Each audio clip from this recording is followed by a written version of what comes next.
त्वमेव माता च पिता त्वमेव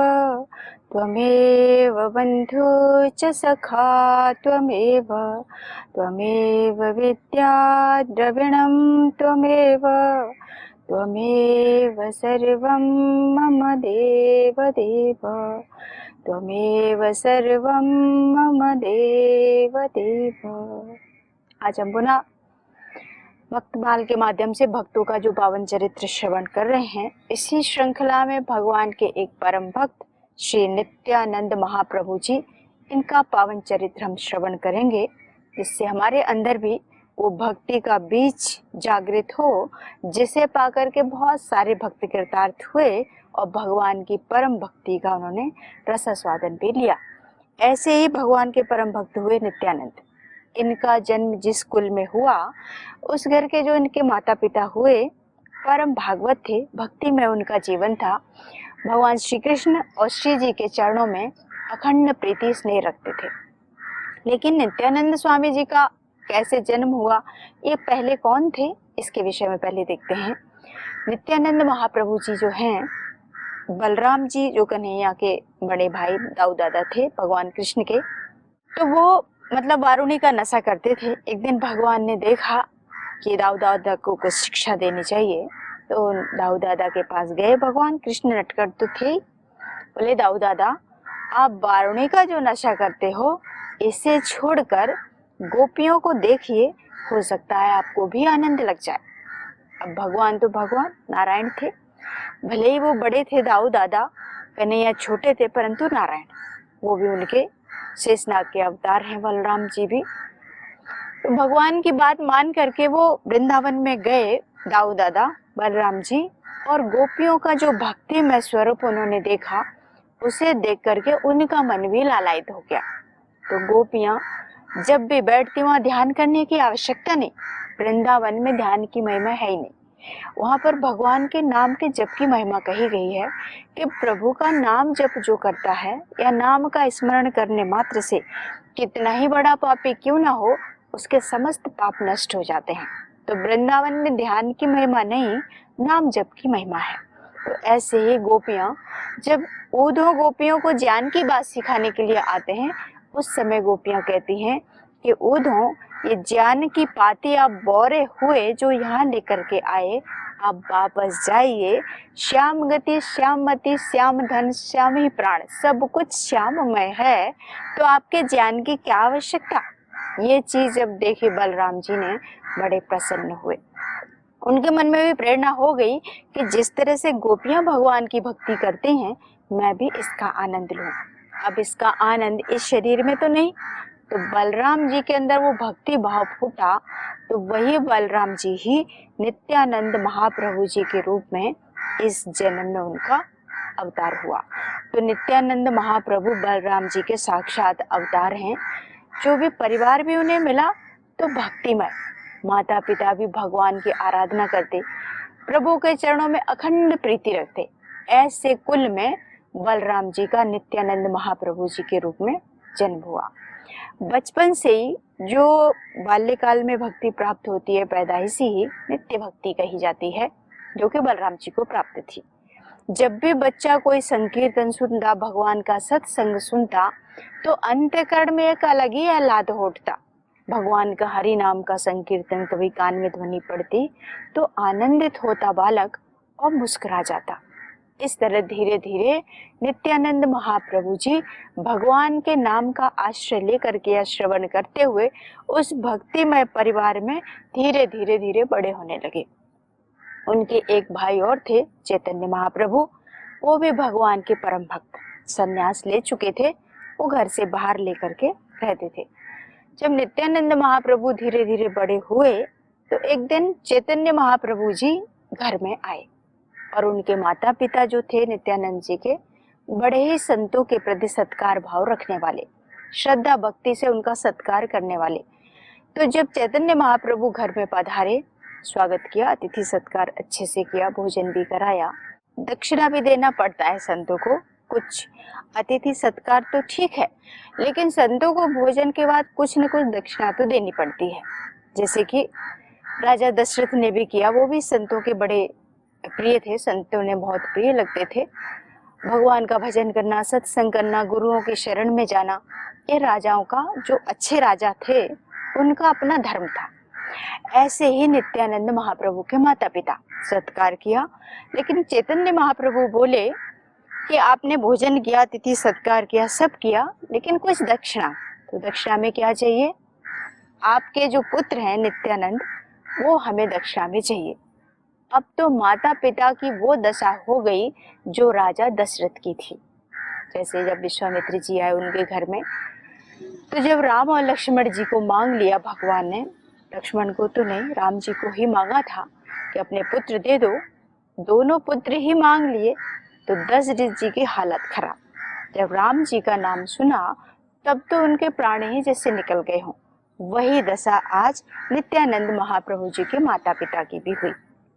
जब उनको मांग लिया तो मना भी नहीं कर सकते, क्योंकि संत का अपराध भगवान भी क्षमा नहीं कर पाते। तो उनके माता पिता सोचने लगे, करूं क्या, हमारा जो है वो हमें मिलेगा ही, जो हमारे प्रारब्ध में नहीं वो हमें कोई दिला भी नहीं सकता। ये चीज जब उनके मन में आई तो मना ना कर सके और नित्यानंद महाप्रभु जी को दक्षिणा स्वरूप महाप्रभु को दे दिए। अब चैतन्य महाप्रभु जी उनको लेकर के निकल पड़े। निकल के खूब चारों तरफ उन्होंने तीर्थों का भ्रमण किया, वो भी साथ में घूम रहे हैं। तो घूमते घूमते एक जगह ऐसे पहुंचे जहाँ तीर्थों में गंगा माँ का पावन पवित्र तट था। नित्यानंद महाप्रभु जी भगवान के भक्त थे, लेकिन जब तक गुरु जीवन में ना आए हमारी भक्ति पूर्णतः सफल नहीं होती। तो नित्यानंद महाप्रभु जब चैतन्य महाप्रभु के साथ में थे, उनके बड़े भाई थे वो, जैसे ही उन्होंने अपने गले लगाया तो चैतन्य महाप्रभु का जो शरीर था वो नित्यानंद महाप्रभु के शरीर में लीन हो गया। जैसे ही वो लीन हुआ उनका शरीर, पूरा उनका रूप ही बदल गया, भक्तिमय हो गए, स्वरूप एकदम बदल गया। और जैसे ही अंत्यगढ़ में भक्ति का प्रादुर्भाव हुआ, फिर तो वो मंगलाचरण करने लगे, भगवान के नाम का संकीर्तन करने लगे और राधा कृष्ण की भक्ति में खो गए। भगवान के नाम का संकीर्तन करते करते वृंदावन पहुंच गए। उन्हें नहीं पता कि करना क्या है क्या नहीं, घर कहाँ है, माता पिता कहाँ, सब भूल गए। जब अंत्यकरण में भक्ति का प्रादुर्भाव होता है तो संसार के सारे रिश्ते साइड में हो जाते हैं, जैसे कि नित्यानंद महाप्रभु जी के साथ हुआ। वृंदावन में पहुंचे, वहां तो भगवान की परम स्थली है, महातीर्थ है वृंदावन धाम, जहाँ भगवान ने गौओं का चारण किया, वो भी बिना पादुका के, नंगे पैर विचरण किए। भगवान का कहना था वहाँ पादुका धारण ना करना प्रभु का एक कारण था कि जब मेरी गाय पादुका नहीं धारण कर सकती, ऐसे प्रभु बोलते थे माँ यशोदा को। जब माँ बोलती कि कुछ पादुका धारण करके फिर ही वन में जाना, तो कन्हैया कहते कि जब मेरी गैया नहीं धारण कर सकती जो चीज, वो मैं धारण कैसे कर सकता हूँ। इस तरह से भगवान माँ को समझाते थे, परंतु वहां पर नंगे पैर ही भगवान ने लीला की है। भगवान की स्थली में पहुंच करके जैसे ही वहां रमण रेती में प्रवेश करते हैं, अंतःकरण में अश्रुपात हुआ, अंतःकरण रोम रोम पुलकित हो गया। भगवान की महिमा चारों तरफ उनको गाथा सुनाई देती है। लाली मेरे लाल की जित देखूं तित लाल, लाली देखन मैं चली मैं भी हो गई लाल।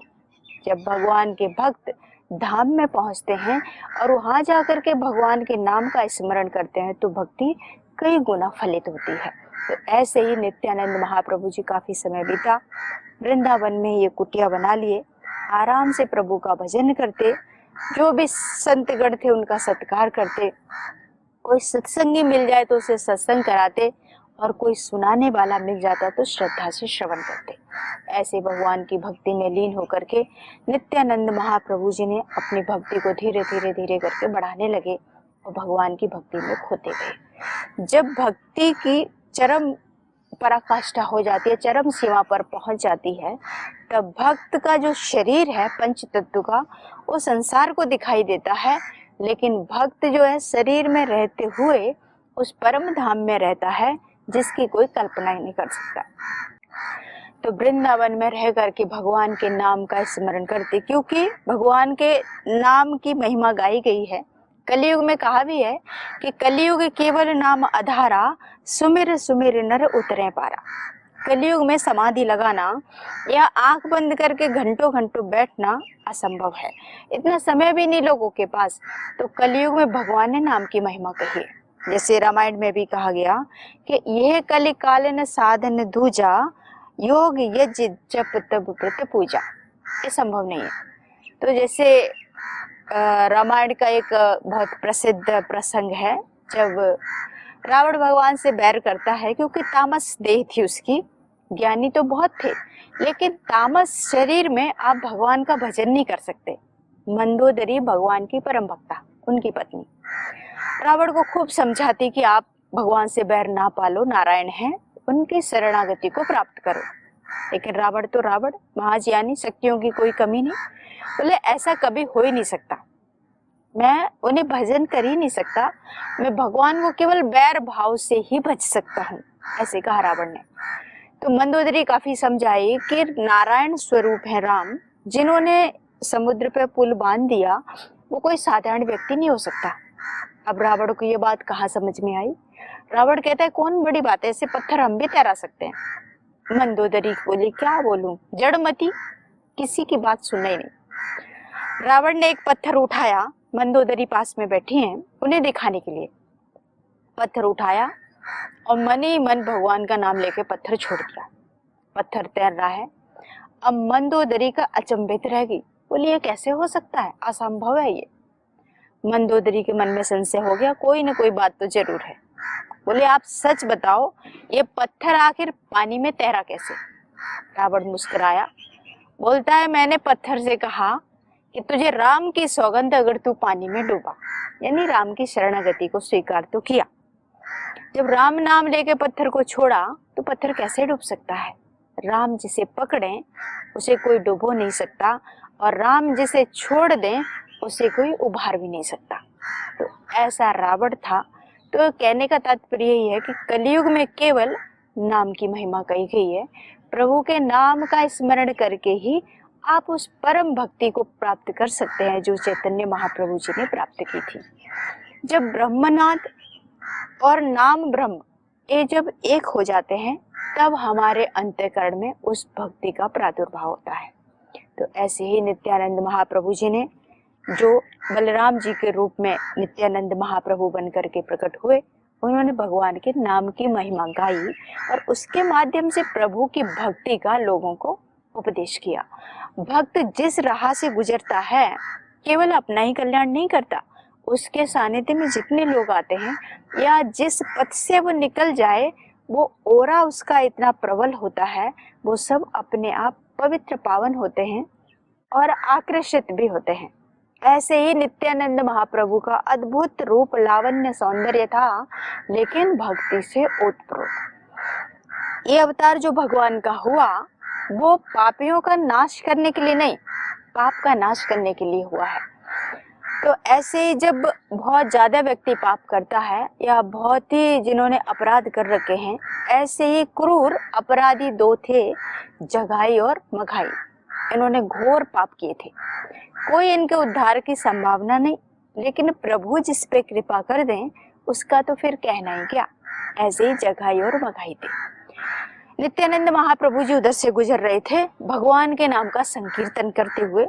जगाई और मगाई महाक्रूर घोर अपराधी भगवान के नाम का संकीर्तन सुन के जो गुस्सा आया, रात्रि में जागना और सुबह तक देर तक सोना, ये पतन की पराकाष्ठा है जो देर तक है।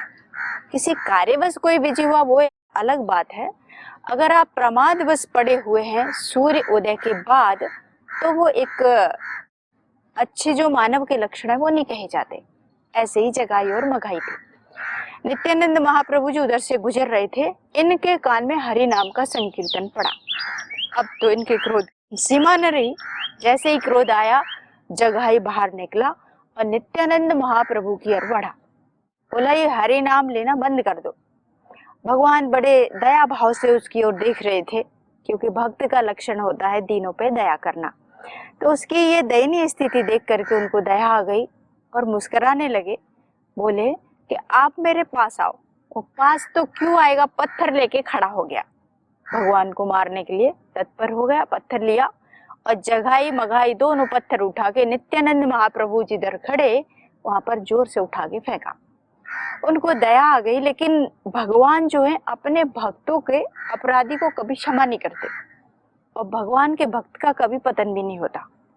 तो जगाई मगाई घोर अपराधी, लेकिन वो मुस्कुराते रहे। इतना होने के बाद भी कोई साधारण व्यक्ति होता तो रिप्लाई कर देता। उसने एक पत्थर मारा, हो सकता है सामने वाला दो उठा के मार देता, लेकिन प्रभु मुस्कुराते रहे और उन पे अपनी कृपा दृष्टि बनाए रखे। जगाई और मगाई को बहुत समझाया, लेकिन उन्हें एक बात समझ ना आई, जिसकी कुदृष्टि हो उसे अच्छा दिखाई दे ही नहीं सकता। महाभारत का एक प्रसिद्ध प्रसंग है, जब द्रोणाचार्य युधिष्ठिर को और दुर्योधन को बोलते हैं कि आप जाइए एक अच्छे से अच्छे व्यक्ति को पकड़ के लाओ, और युधिष्ठिर जी को बोला तुम बुरे व्यक्ति को ढूंढ के लाओ। अब द्रोणाचार्य गुरु का आदेश मान करके दोनों नगर में निकल जाते हैं। बहुत चारों तरफ ढूंढते रहे, कोई अच्छा व्यक्ति मिल जाए। दुर्योधन ने बहुत प्रयास किया, लेकिन इतना बड़ा जो नगर था उसे कोई अच्छा व्यक्ति नहीं मिला। आप सोच सकते हैं उसकी दृष्टि कैसी होगी। इधर युधिष्ठिर थे, उन्हें कोई बुरा व्यक्ति नहीं मिला।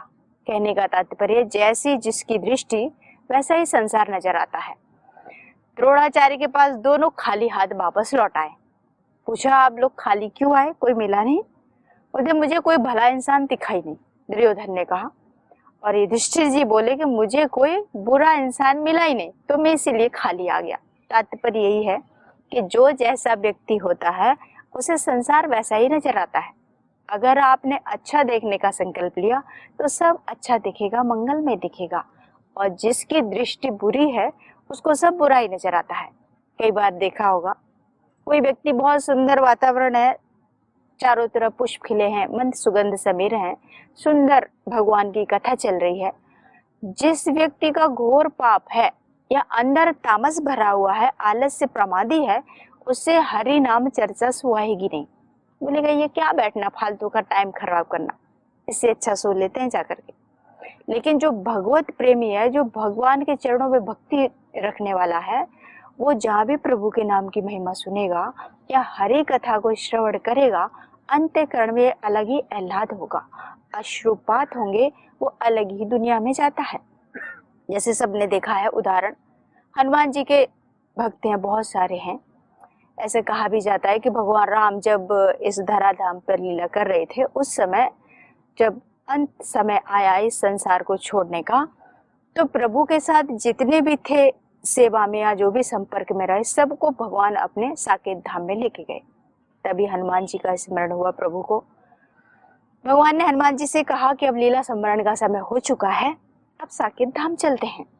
हनुमान जी ने हाथ जोड़ के विनम्रता से कहा कि भगवान, वहां पर आपकी हमें कथा भी सुनने को मिलेगी कि नहीं? भगवान बोले वहां पे मैं रहूंगा, मेरी कथा तो नहीं होगी। तो हनुमान जी बोले कि इस जगत को छोड़ के मैं कहीं जाने वाला नहीं, मैं वहीं रहूंगा जहां आपकी कथा का रसस्वादन प्राप्त हो सके। तो कहने का मतलब है भगवत नाम के जो प्रेमी हैं वो उसी जगह को चुनेंगे जहाँ भगवत चर्चा सुनने को मिले, और जो पापी हैं, जिन्होंने घोर पाप कर रखा है, उन्हें भगवान का नाम सुनना तो क्या, मुख पे लेना भी मुश्किल होता है। प्रभु के नाम का जाप भी प्रभु कृपा से ही किया जा सकता है। ऐसे ये जगाई और मगाई थे। इतना भगवान ने समझाया चैतन्य महाप्रभु ने कि आप प्रभु के नाम का स्मरण करो, पर नहीं, पत्थर उठा के दे मारा। अब भक्त का कोई अपराध करे और भगवान खड़े होके देखते रहें, ऐसा हो नहीं सकता। प्रभु को बड़ा क्रोध आया, बोला मेरा भक्त एक तो घोर पापी, इसके उद्धार के लिए वो कृपा करके पहुंचे, तो इसने ऐसा अपमान किया। तो जगाई ने जब पत्थर का प्रहार कर दिया तो भगवान ये देखकर क्रोधित हुए और आंखें बंद करके सुदर्शन चक्र का स्मरण कर लिया। अब नित्यानंद महाप्रभु परम भक्त थे, उन्हें सब पता चल गया कि भगवान क्या कर रहे हैं। दोनों हाथ जोड़ करके प्रभु के सामने खड़े हो गए। नित्यानंद महाप्रभु जी, भगवान मैं आपके हाथ जोड़ रहा हूँ, इस अवतार में किसी का वध नहीं करना, चाहे कितना ही अपराधी है, कितना ही पापी, घोर पापी क्यों ना हो, उसका उद्धार करना है। यानी जैसे कहा भी जाता है, कोई घर में भी है या आसपास कोई व्यक्ति अपराध कर दे या किसी को मृत्यु दंड दे दिया या किसी का वध कर दिया, तो उसको मारा नहीं जाता है, दया की जाती है, कृपा दृष्टि की जाती है। कई बार क्रोध में आकर व्यक्ति ऐसा कदम उठा लेता है जो नहीं करना चाहिए था। जैसे घटना भी है, पति पत्नी थे, दोनों का आपस में बहुत प्रेम था। किसी कारणवश पति को इतना क्रोध आ गया, पत्नी तो मुस्कुरा रही, भोजन भी परोस रही है, लेकिन उसको इतना गुस्सा आया, जैसे ही भोजन की थाली लेने गई, सत्य घटना है ये, उसने जो उसके पास में उखल और मूसल होता है उसको उठाया और पत्नी के सिर में मार दिया। वहीं पर उसी क्षण उसकी मृत्यु हो गई। तो कहने का मतलब है, क्रोध है बड़ी से बड़ी भूल करा देता है। इसीलिए जब भी कभी गुस्सा आए तो तत्क्षण प्रतिक्रिया ना करो, एक ठंडा ग्लास पानी पी लो, थोड़ा एकांत में जाके बैठ जाओ, गुस्सा शांत हो जाएगा। तो ऐसे ही भगवान ने सुदर्शन चक्र का जैसे ही आवाहन किया, नित्यानंद महाप्रभु हाथ जोड़ के भगवान से विनय करने लगे, प्रभु पापियों का अंत नहीं करना, इस अवतार में पापियों का उद्धार करने का संकल्प लिया है, तो कृपा करके आप अपने सुदर्शन चक्र को वापस ले लीजिए। तो जब इस तरह प्रार्थना करते जगाई और मगाई ने देखा कि नित्यानंद प्रभु को पत्थर मार दिया, उसके बाद भी ये व्यक्ति हमारे कल्याण की सोच रहा है। ये देखकर कितना ही क्रूर हृदय क्यों ना हो, सामने वाला व्यक्ति अगर पहुंचा हुआ है, यानी भक्ति की पराकाष्ठा है, तो अच्छे से अच्छा व्यक्ति भी नतमस्तक हो जाता है। जैसे उदाहरण के लिए महात्मा बुद्ध थे, जंगल से होकर एक बार गुजर रहे थे, वहां घोर पापी अंगुलीमाल, जो नाम सुना होगा, वो रहता था। कोई भी व्यक्ति उधर से गुजरे, वो उसका वध करता और अंगुली काट के उसकी माला बना के पहनता, ये उसका काम था। एक दिन भगवान बुद्ध वहां से निकल रहे थे, तो जोर से आवाज लगाया, ठहर जाओ। फिर भी बुद्ध ना रुके, चलते गए। अंगुलीमाल बोला, इतना हिम्मत करने वाला आज तक कोई आया नहीं, आखिर ये है कौन, मेरी आवाज लगाने पर भी जो नहीं रुका। फिर से उसने आवाज लगाई कि ठहर जाओ। बुद्ध अपनी मस्ती में चले जा रहे थे, उन्हें तो उसका कल्याण करना ही था। तो बोले, मैं तो ठहरा हुआ हूँ, आप ठहर जाओ। जब ये बात अंगुलीमाल ने सुनी, फिर तो क्रोध की सीमा ही पार हो गई। अंगुलीमाल दौड़ा और भगवान बुद्ध के सामने जाके खड़ा हो गया। बोले, आपको मेरी बात समझ नहीं आई? बोले, समझ में तो आई, आप जो लोगों का वध करते हो, इतनी अंगुलियों की जो माला पहन के बैठे हो, इनको आप जिंदा कर सकते हो? बोले, नहीं, ये काम तो मैं नहीं कर सकता। फिर भगवान बुद्ध ने कहा, वो पेड़ है सामने, एक टहनी तोड़ के लाओ। तोड़ के ले आया। बोले, अब जाके वहीं पे लगा दो। बोले, ये काम मैं नहीं कर सकता। भगवान बुद्ध बोले, जो काम आप कर ही नहीं सकते, उसे मारने का हक आपको किसने दिया? इतने शब्द जब भगवान बुद्ध के मुख से सुने, अंगुलीमाल थोड़ी देर के लिए ठहर गया। मतलब इतना घोर क्रूर अपराधी था जो, वो भी बुद्ध की शरण में आकर के परिवर्तित हो गया। कहने का तात्पर्य है, जब कोई संत या कोई भगवंत हमारे जीवन में आ जाता है, कितना ही पाप क्यों ना किया हो, उसका कल्याण निश्चित है। ऐसे ही जगाई और मगाई का नित्यानंद महाप्रभु जी ने कल्याण किया, उन्हें अपने हृदय से लगाया, उनके समस्त पापों का ध्वंस कर दिया और गंगा के तट पे दोनों को ले जा करके पहुंचे। बोले, गंगा मैया का पवित्र जल लो और अपने सारे पापों को मेरे चरणों में अर्पण कर दो। ऐसा बिरला ही कोई होगा जो दूसरे के पाप अपने सिर लेगा। तो नित्यानंद महाप्रभु श्री बलराम जी के ही अवतार कहे गए। इस तरह से उन्होंने भगवत नाम जप की महिमा इस अवतार में गाई। पाप का अंत करना है, पापी का नहीं। कोई कितना ही बुरा क्यों ना हो, एक दिन तो सुधर ही जाएगा। तो इस तरह से उन्होंने अपनी भक्ति का प्रचार किया और अपने परम धाम को वापस पहुंचे। इसी के साथ वाणी को विराम देते हैं। अगले अंक में फिर पवित्र पावन चरित्र का स्मरण करेंगे। ओम शांति शांति शांति। ओम श्री परमात्मने नमः।